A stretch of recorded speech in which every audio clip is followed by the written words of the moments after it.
Assalamualaikum warahmatullahi wabarakatuh. Perkenalkan, nama saya Zahra Landa Prevadita dengan NIM 220 10 325. Dan di sini saya akan mencoba menjelaskan mengenai modal bank syariah. Yang pertama, ada pengertian modal bank syariah, yaitu dana yang diserahkan oleh pemiliknya. Yang kedua, itu ada macam-macam modal bank syariah.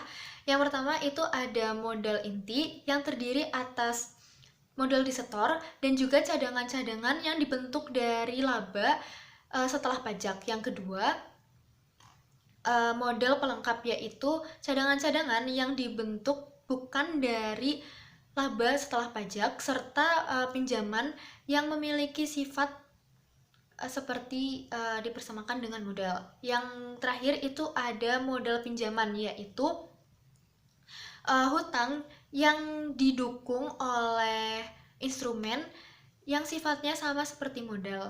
Nah, yang selanjutnya nih, yang ketiga itu ada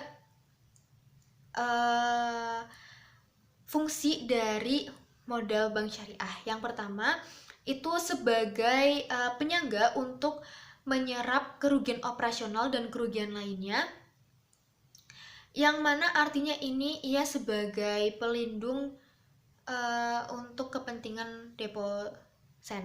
Nah, yang kedua ini sebagai dasar dari pembentukan batas maksimum pemberian kredit. Yang terakhir, modal sebagai dasar perhitungan bagi partisipan pasar untuk mengevaluasi tingkat kemampuan bank secara rasional dalam menghasilkan keuntungan. Nah, yang selanjutnya yang keempat itu ada sumber dana bank syariah.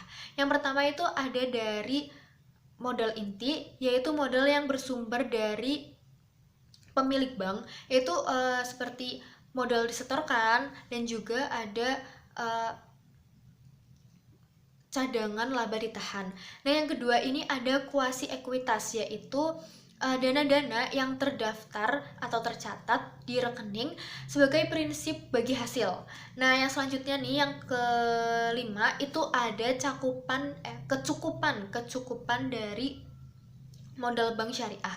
Yang pertama itu batas minimum kecukupan adalah 6% untuk sektor syariah dan 8% untuk konvensional.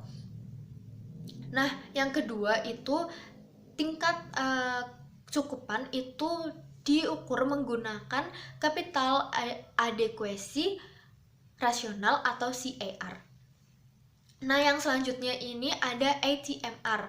ATMR sendiri ini adalah faktor pembagi atau denominator dari CAR, sedangkan modal adalah faktor yang dibagi atau numerator, yang mana ini tuh untuk menunjukkan kemampuan dari modal dalam menanggung resiko atas aktiva tersebut. Nah, yang terakhir, yang ketujuh ini ada penerapan prinsip syariah dalam bank syariah, dalam modal bank syariah. Yang pertama, modal bank syariah ini bersumber dari yang halal menurut syariah, dan yang kedua, tidak ada tercampur dana haram menurut syariah.